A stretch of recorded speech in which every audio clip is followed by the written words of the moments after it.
Hello guys, I'm Riley, one of your first year ISAs as some of you may know, and today I'm just here to make a tutorial to help you navigate layouts in Rhino.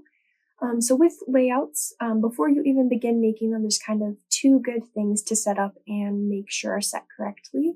So the first is making sure that your layout units are set correctly. So the way that you check that is you type document properties in the command bar, click enter, and then go down to units, go up and over to layout, and just double check that this is set to inches. As you may know, your page size and your architectural scales, they all use inches. So that's why you just want to make sure that's set correctly. Typically, when you're working from a brand new document, that's going to default to millimeters. So you just want to make sure that it's set to inches. Once that's set correctly, you'll go ahead and press OK. And then the other thing is more so just a recommendation in terms of how you set up your workspace. But I really recommend that you go over to this properties rainbow circle. You click and drag it out, and then click and drag it down under your layers. That way you can just see your layers in parallel with the properties. Now that that's set, you're ready to create your first layout. So Rhino has two ways that you can create them. The first is manually typing layout in the command bar and pressing enter, and this new window will populate. The other way is if you go down to this plus sign in this gray bar, click that, and then go up to the top and you'll see the option to create a new layout. Go ahead and click that and you'll see that same window populates. In this window, you'll be able to title it, choose the number of details, set the printers, and size your layout. For the purposes of this tutorial, I'm going to go ahead and just title this 11x17 test, but you can use whatever naming convention is most comfortable with you. Then you're going to come down to detail count.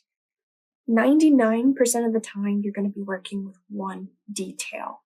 The only time you'll really use 2, 3, or 4 details is if you're trying to do like a side-by-side comparison from different views of a 3D model or different line work. But like I said, 99% of the time you're just going to be working with that one. I'm going to go ahead and leave that. Printers, I pretty much just ignore, and then I come down to size.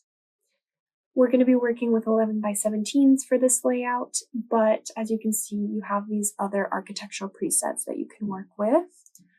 If for some reason you were working with a weird architectural page size, or you just wanted to manually enter those, you can enter them here, and you can see the units that it's using as inches. You can also set here whether it's portrait or landscape. I'm going to go ahead and just leave this in portrait. Once everything is set to your liking, go ahead and click OK. If for some reason you realize, oh shoot, I did the wrong page size, or I meant to do landscape and I did portrait, you can go into this properties, click edit, and that tab will open again, allowing you to change it. So I could change it to landscape, in which case I'd have to move this over to fit the page. But like I said, I'm just going to go ahead and keep this in portrait.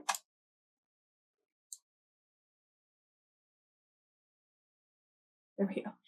So now it's time to set the scale of the layout.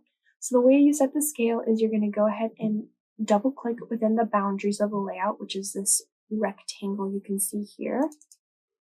And then you'll see on the side that I now have the option to set the scale. So for this, you guys are working with 1 inch is equal to 2 inches. So I'm going to go ahead and type that. And I'm just going to come over to this template you guys were given and line it up using the right click. Once it's aligned to my liking, I'm going to go ahead and lock it. This just prevents me from shifting it or rescaling it. So now that it's locked, I'm going to right click and move, and you can see that I'm just moving the layout as a whole, and I'm not moving the line work. This just prevents you from making any subtle mistakes, subtle shifts that you wouldn't notice or messing up your view. Once that's all set, I'll go ahead and double click, and you'll see that it's now the page color and everything's good to go. If you wanted to add text to this, you would do so by typing text in the command bar, and then you'll get the options to add text onto the page. For this, your detail in the layout is set to a layer. So you can see right now it's set to the medium layer. You just want to make sure that it's not on a no print layer, because then you'll have some issues. But I'm going to go ahead and just change layer by typing change layer in the command bar and putting it on the title block layer to make things easier. Like I said before, you can rescale the layout using these dots at the corners. So that just allows me to, if I wanted to do a full bleed, I can, or I can keep it the semi-cropped view with margins. You also can move it side to side using the gumball. That's basically all of the basics of layouts. I'll go ahead and show you how to make a 24 by 36 layout page size. So I'm going to go ahead and just go down to the plus, layout. I'm going to title this 24 by 36 test. I'm going to go down to size, use the architectural preset ArcD, and I'll go ahead and put it in landscape. Here, I'm going to double click, again go to the side and set my scale as 1 inch is equal to 2 inches. And I'll just go ahead and try and frame both of these within the same view.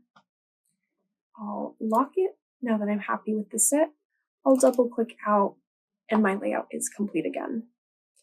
If you need to delete your layout, you can right click on the tab and then the option to delete or rename will come up. You can also print from here, or as you know, you can print by typing print in the command bar. Here, it's going to default to the page size typically, and I'm sure you're familiar with all these export options. That's basically it for layouts. They're a pretty simple but very helpful tool within the Rhino workflow, and hopefully this just helps you navigate them a little bit better.